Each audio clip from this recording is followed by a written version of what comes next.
Welcome to Agency Bytes, a podcast for agency owners, hosted by agency veteran and coach Steve Guberman. Agency Bytes is a podcast focused on delivering actionable agency information from agency experts in about 25 minutes. Why 25 minutes? Because who has the attention span for much more these days? And you can squeeze in a listen between meetings with time for a bathroom break or coffee refill before your next meeting. Welcome to Agency Bytes, a podcast dedicated to helping agency owners thrive. I'm Steve Guberman from Agency Outsight, where I coach creative entrepreneurs to build the business of their dreams. I am thrilled to be here with Jody Sutter. Jody's the owner of the Sutter Company, the business development coaching and advisory firm, and the inventor of the Build, Win, Scale system, a step-by-step process designed to help leaders of small marketing agencies identify and activate their natural talents for sales and marketing, leading to a sustainable, approachable, to winning new business. Jody, thank you so much for joining me. I'm really excited to be here with you. Thank you very much for having me. It's so nice to see you, and it's really a pleasure to share ideas and thoughts and just have a chat about agency new business. I love it. I'm always excited to get somebody on here who we're in the same lane, and it, I think, to me, exemplifies the kick away the idea of competition and just, work together, and how do we learn from each other and support the greater community. And so to me, that's massive value. Great. I totally agree. And, I think there's so many folks out there who need what we do that, it's, there's probably room for plenty more of us. Yeah. I love that. So talk about like your path to launching Sutter Company and why you decided to land on focusing on kind of the win build scale system. And Yeah. Well, I am a career-long business development person working in the agency space, but also that includes agencies as well as occasionally companies that supported agencies. So I've worked for production companies, I've worked for software firms, and I started the Sutter Company partly by accident. No, I don't know if it's by accident, but I guess fate threw me a curveball. And like a lot of people, I had in 2019 rather. No, 2009. Gosh, it's longer than I realized. So the Great Recession, as we called it then, had a big important job running business development for a big global media agency. I built a great team. And as the economy collapsed, I was one of the 10% right off the top. Yep. So I found myself, now, one of the things about it, and maybe you felt this way too, when you were working for people rather than for yourself, one of the benefits about being a business development person is that it always felt relatively like finding a new job wasn't a big deal. Cause I thought, I can do this. Like I just use the skills that I've built that I use for my employers, for myself. So I was getting ready to do that. It was also the time when, it was really easy to put up your own website. And I thought, I'm just going to hang out a shingle. I'm going to call myself a new business consultant while I look for a full-time job. Anyway, long story short, several years into it, I realized, I don't want a full-time job. I actually really enjoy doing this. And I had a fair amount of agencies coming to me. And then as I started to evolve my business, I've worked for both large and small agencies. And what I realized, there were a couple of things. One was a selfish consideration. The other one was more selfless.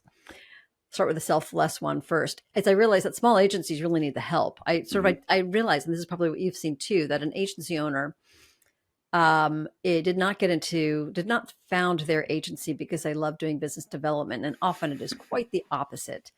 Yep. So how can I help these folks control their business development destiny and have basic skills so that, like, my mission is to make sure that anyone who runs a creative services firm has the ability to go out and generate revenue, just sort of like the way that I did when I lost my job in 2009.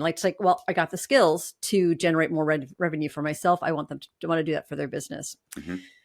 Then selfishly, I realized, there are only so many large agencies, and I've got experience there, but there are just literally thousands of small agencies in this country, not only in this country, as well as the English speaking world.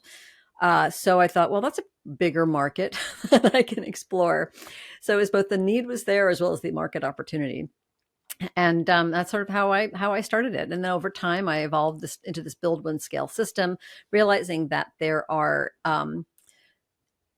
agencies, they think they need a lot of things, and they probably do, but we have to get the foundation right first. So it's all about building that strong foundation of positioning and understanding who your ideal client is and how you message to Hmm. that client, as well as using your team in the most optimized way possible. That's not necessarily meaning that we apply skills that don't fit them, but really understanding what they're good at, and then adapting those to a business development role.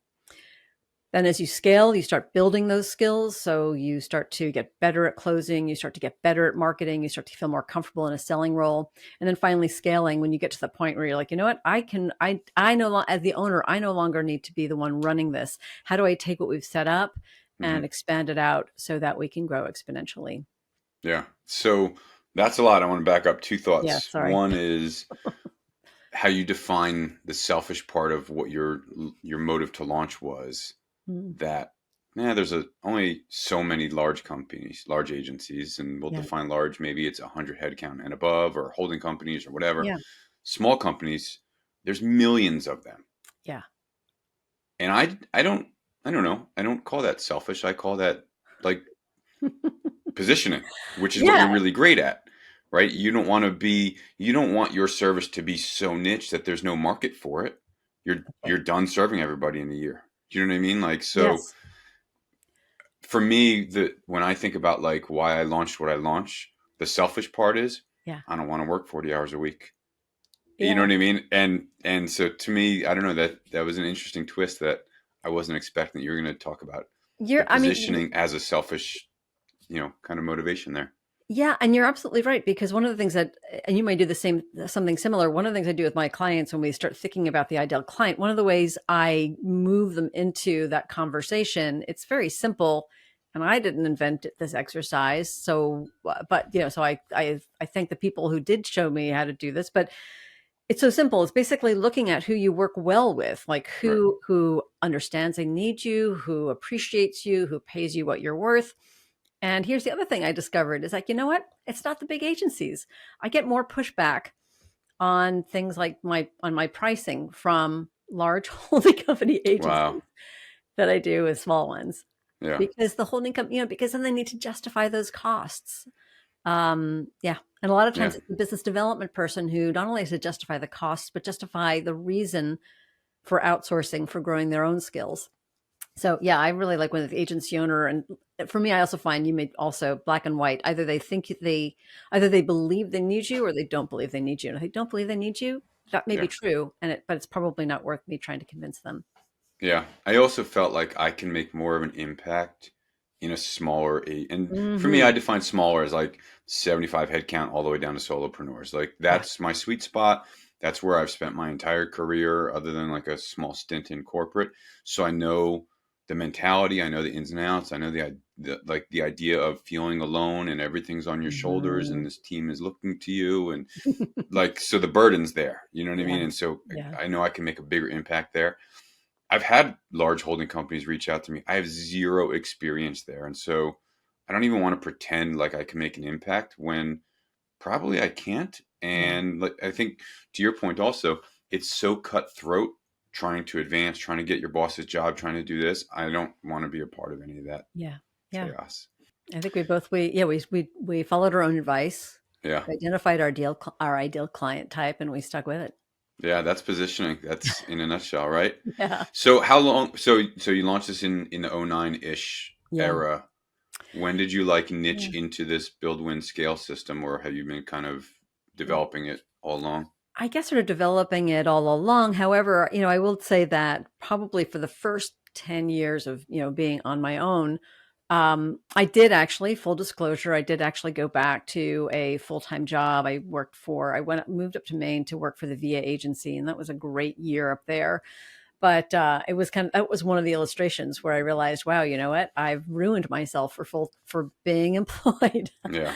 um, so it was really when that's why I left Maine. I moved out here to East Hampton, New York. I'd left my life in New York City.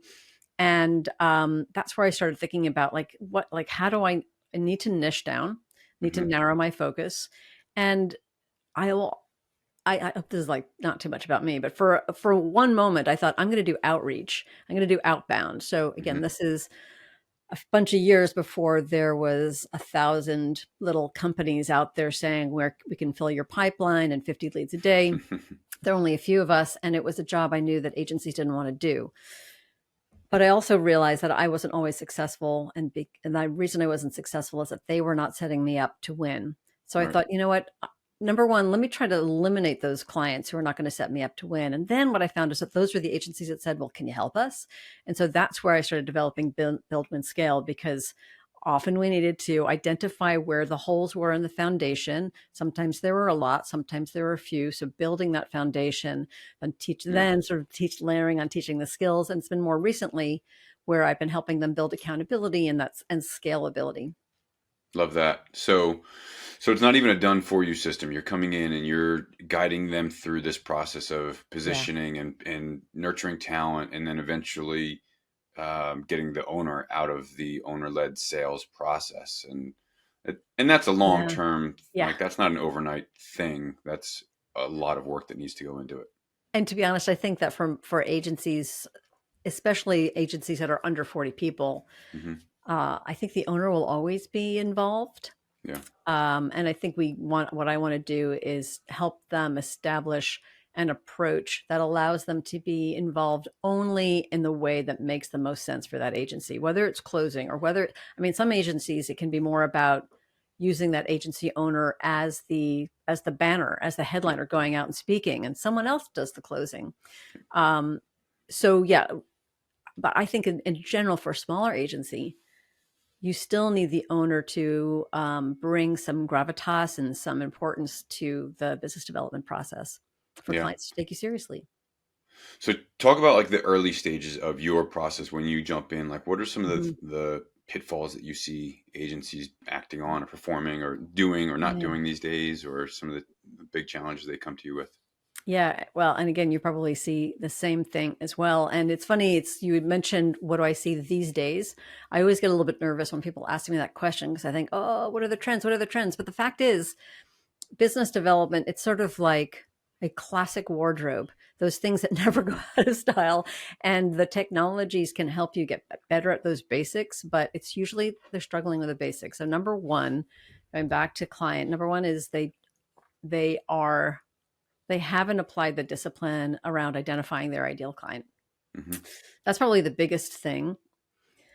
And sometimes they already know who that is, but they're not speaking to them. And sometimes we have to figure it out. So the other mistake then is the all about us approach. Agencies are, we're a people pleasing bunch. So we want to tell you all about us. We want to show you the client that we're gung ho and we're game and we're easy to work with and we're good people and we're going to work really hard. And I think that agencies are always surprised, like, well, why? Like, we are trying so hard and being so earnest. Why is no one paying attention to us? Right. So I try to just like the first thing, just like, let's just shift this around a little bit and pull back on the enthusiasm, and focus more in on what the problems that you solve for your clients. And I think once we can change that conversation, and we even have like internally when I do workshops or work with my clients in coaching, when we can start to think about the problems that this agency solves, like what are those issues that your clients are coming to you with, and the stuff that the agency already knows, then automatically, naturally, organically, really strong sales messaging grows from that. Yeah. Are you helping them carry that down from leadership-led messaging to how our account people and even designers and whoever's interacting with clients carrying that messaging forward, or is it really just on the sales team and it's more siloed in that way?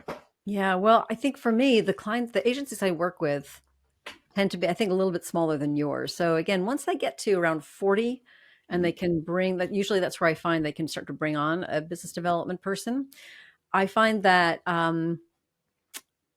don't know, it's not that I'm not as effective, I'm just not as needed. So my niche is really small. So what I find is that maybe this will change in the future, but what I find is that if I can I want to set the owner up so that they are in a position to communicate, to set up the protocols to make sure that's communicated. Yeah. Interesting. Okay.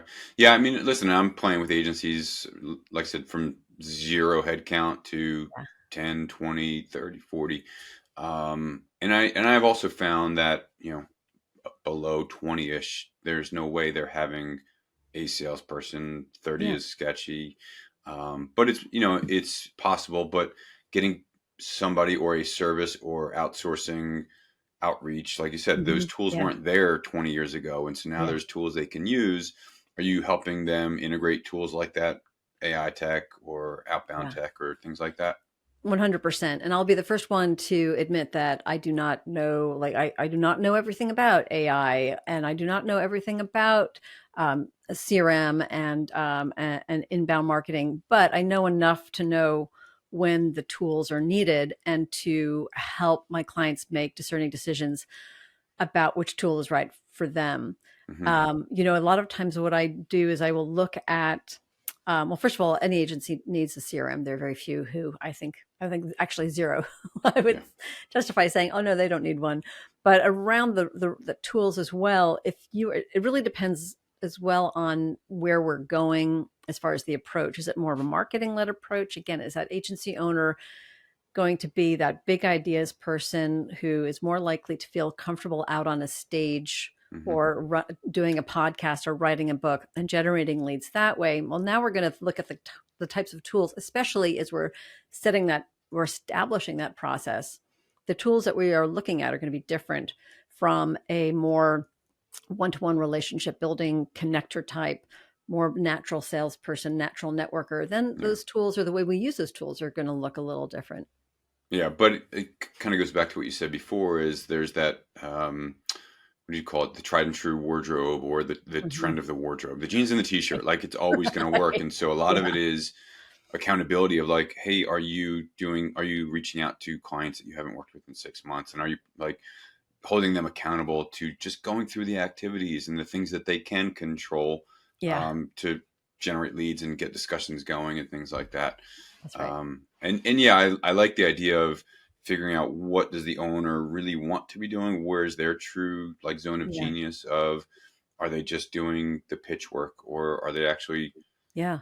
going out to lunch and, building those Yeah. relationships? I mean, I've worked with connectors and I've tried so hard to get them to embrace the idea of actually, they do embrace the idea of, say, writing blog posts or writing expert content, but they never do it because they hate it. They don't feel like good at it. And the same way, people, agency owners who are, yeah, again, those big idea people who just find the networking either almost, it could be tedious, could be intimidating.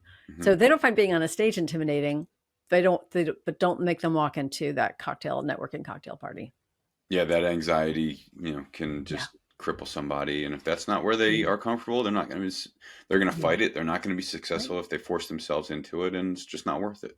That's right. Yeah. Yeah. So either find somebody else that can do it on the team or find Mhm. other avenues. Yeah. Yeah. Yeah. So I Um, often will work to find them, especially outbound prospecting. Well, I shouldn't say especially, but that's often one of the things that we will explore, whether it makes sense to bring on a contractor to help with the mechanics of outbound prospecting. define mechanics, like the different tools they're going to use. So the helping them with list building, helping them put that list into some kind of CRM tool, building, managing those lists, doing the outreach, automating the follow up, checking in, like, here's who we've contacted. I need a new message. You need to follow up with these people who've responded, that kind of stuff. Yeah. Yeah. I think that's essential. And building out that plan, building out the messaging as it ties Yeah. back to the positioning and what challenges are you solving and how do you Yeah. help? And, it, you position it as a step by step, but safe to say it's more of a full circle, fluid system. Yes. Yeah. Yeah. And that's something that to be honest, have struggled with, because typically when I first work with a client, we do an assessment, we see where they are feeling the most pain. Hmm. And usually it's everywhere. There's a little bit everywhere. So, but the practical issue is that it's really almost impossible to address everything at once. It's impractical. because sometimes first things have to come first. It's also impractical because we've got limited time and resources. Mm-hmm. So, and I also think this is where another place where agency owners make mistakes is they might look at that assessment and go, holy cow, okay, well, we need a better website, and we need a new CRM, and we need to rewrite our case studies, and we need better pitching, and we need presentation training. Mm-hmm. And it's also, I'll say, like, hold on, like no more than 3 things at a time. And I also try to work in 12-week sprints. So let's choose, like, what is the most important thing to work on? I've been very influenced. I can't say I'm certified because I'm not, but I've been really influenced by the entrepreneurial operating system and how Gino Wickman, the author of Traction, I'm sure a lot of people have read that book, how how his system is so effective at, like, again, addressing one thing at a time, those priorities. Yeah. This doesn't mean that there's not a whole lot of other stuff that needs to be dealt with, but yeah, we're only going to make progress if we can fix one thing at a time. Yeah, it can't all be done at once. The website, Yeah. the CRM, the outbound messaging, everything. And so, Mm-hmm. and I do the same thing on an onboarding discovery. We come up with an agency analysis, and it's benchmarks, and here's what I see from the outside.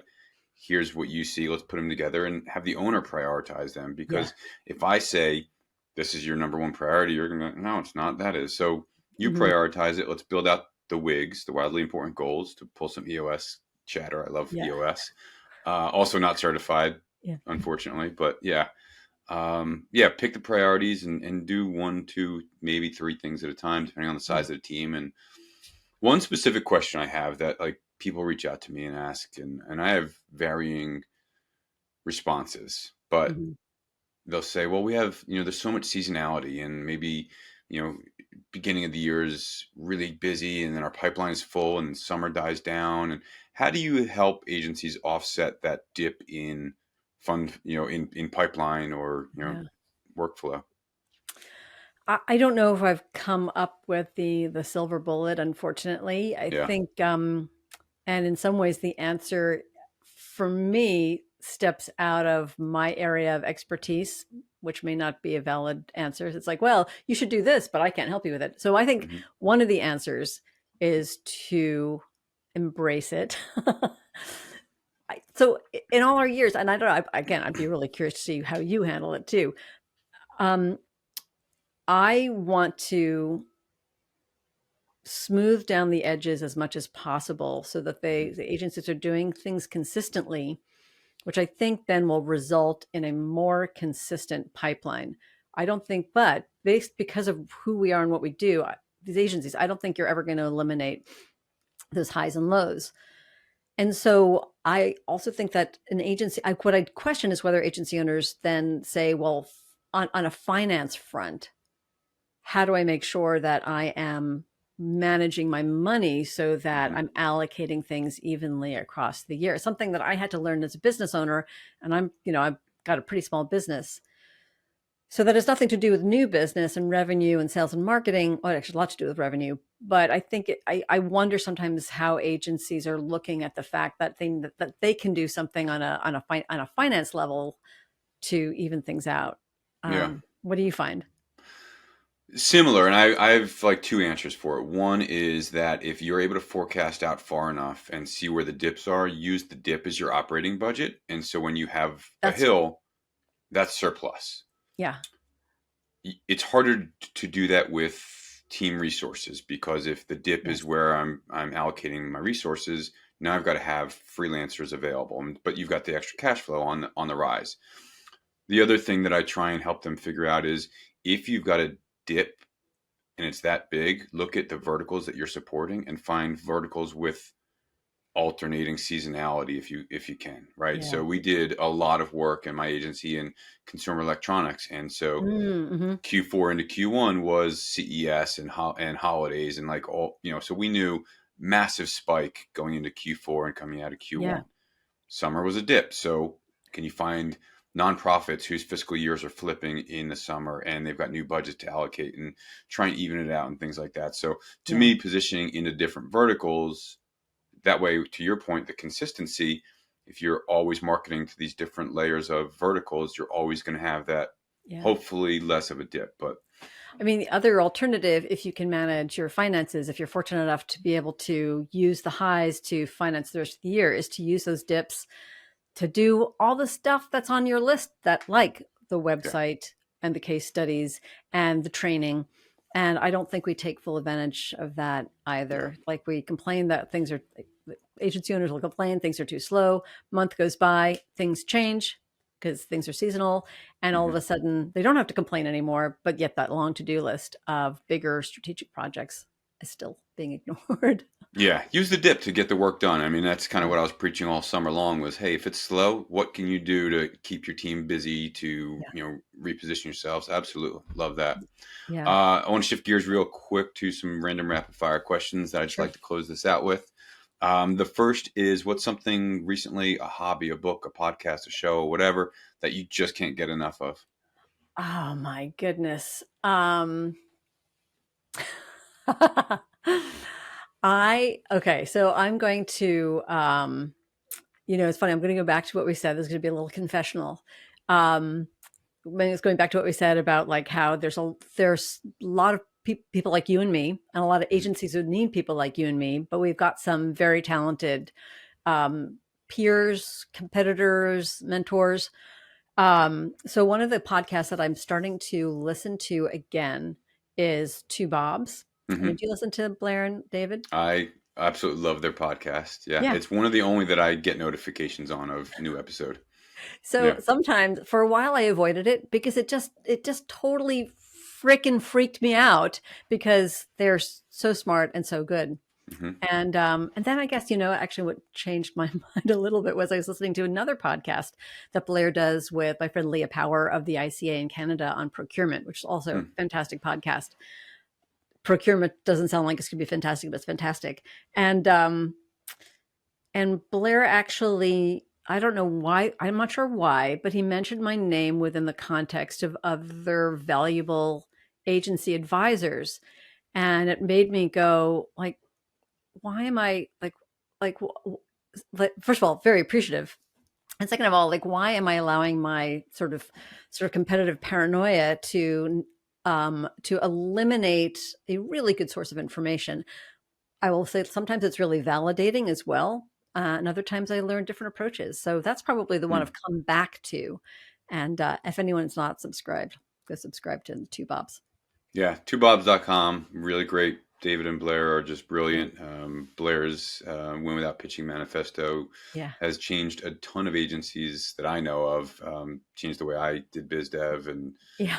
things like that when Yeah. I was on the agency side as well. And so, yeah, great guys. David, I had an episode that just came out a few weeks ago Yeah. with his son, and David's got an episode on here that's coming out in a few weeks again. Oh, that's So great. And also, definitely I think listen. David's books are amazing. I think I was Yeah. reading The Business of Expertise because because he's a competitor, and I wanted to see what my competition was up against. And in the end, like, I got maybe 25% into it, and I thought, wait a minute, this is what I need. Yeah. And yeah, so It it's applies. great. Yeah. His Yeah, everything he's a great writer. And I'm yeah. like, I can't write for shit. And so he's always putting out tons of content.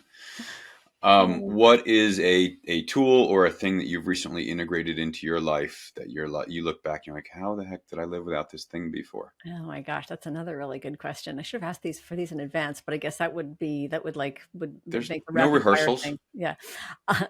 Um, this sounds so boring, but probably AI. Hmm. And I'm still integrating it. I'm still figuring it out. So I do still testing this as far as the viability of it. But I have one client I do a little bit of outreach for, and they're a digital agency and they do a lot of work with higher ed. And so every now and then I'll just sort of help them keep the momentum going with some prospects that have shown interest.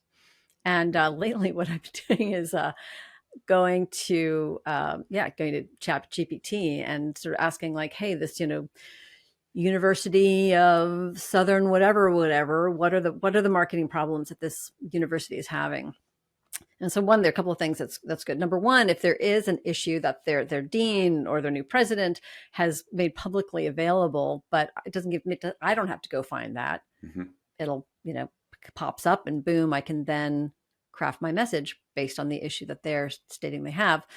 But it also then sometimes it's really generic, like here's the problem that universities of this size have. And a lot of them are already familiar to me because I work so closely with this agency.